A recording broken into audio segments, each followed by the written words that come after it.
The Los Angeles Times predicts doomsday unless we pursue a world without fossil fuels. The Secretary General of the United Nations agrees. So do many politicians and environmentalists. This raises two questions.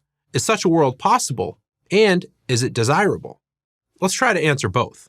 It's a fact of modern life that virtually everything we depend on depends on fossil fuels: oil, coal, and natural gas. Not only because they provide 80% of the world's energy, but because so many of the products we use and even consume are made from them.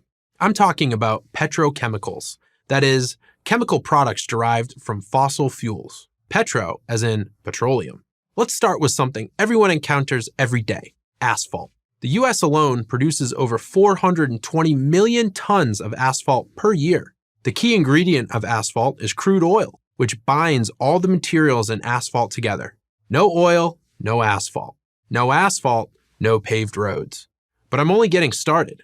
The paint on the walls, the flooring beneath your feet, the blinds over your windows, these are also derived from petroleum. The tube that holds your toothpaste, the detergent you use to wash your clothes, the containers you store your food in, the bottles that hold your medicine and your vitamins, they're all made from petroleum. Your computer screen, your cell phone, your keyboard, your mouse pad, the coating around the cords that charge your phone, the casing for your car battery, the buttons on your shirt. Yep, fossil fuels, specifically plastic, another fossil fuel derivative. But that's still only a fraction of the full portrait. The raw materials from which these products are made have to be transported to factories by vehicles mostly powered by fossil fuels.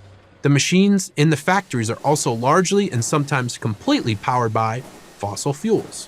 Then, these products have to be shipped from the factory to retailers and consumers. Fossil fuels again. And we haven't even talked about food production. In 1950, more than 60% of the world's population was undernourished. By 2019, it was down to less than 9%, despite the fact that there are now 3 times as many people. What has changed? The answer is the introduction of modern herbicides, insecticides, fungicides, and fertilizer, all of which depend on petroleum products, specifically natural gas. Let's just look at fertilizers. Before the 20th century, your fertilizer options were limited to waste products like animal dung. Thanks to the invention of the Haber-Bosch process, one of the great breakthroughs in modern chemistry, natural gas could be used to produce ammonia, a critical catalyst in plant growth. To see how dramatically this changed crop yields, consider this. In America in the 1920s, a farmer produced less than 2 tons of corn per hectare. Today, that same plot of land produces 11 tons. Combine that with improvements in farm equipment, powered once again by fossil fuels, and the results are astonishing. The human labor required to harvest a kilogram of American wheat has declined over the past 2 centuries from 10 minutes to 2 seconds.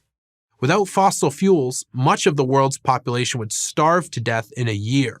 Even renewable energy, the presumed antidote to fossil fuels, at least in the power and transportation realm, is completely dependent on fossil fuels. What do you think those wind turbines and solar panels are made of? Fiberglass and myriad other materials derived from petroleum. Like so many other industries, there's no renewable energy without fossil fuel energy. But the dependency is even more than you think.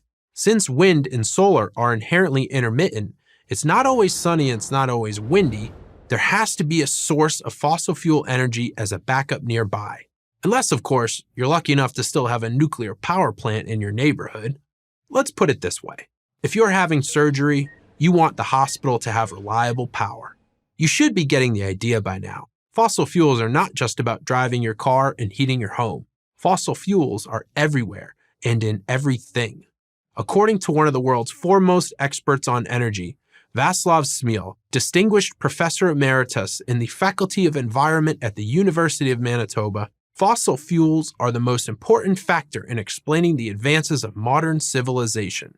Smil's research demonstrates that since 1800, the energy available to each human being has increased 700-fold. What does this mean? If you live in the Western world, it's as if you have the 19th century equivalent of 240 personal servants. cooking your food, doing your laundry, heating your house, and helping you get from one place to another. Louis XIV had nothing on you. The world the LA Times wants, a world without fossil fuels, won't prevent doomsday. It will cause it. Worldwide poverty, mass starvation, and the end of civilization as we know it. If you want to live like the Flintstones and spend your life doing back-breaking labor from dawn to dusk just to feed yourself, be my guest. Me? I'll take my chances with fossil fuels. I'm Rogan O'Hanley, aka DC Drano, for Prager University.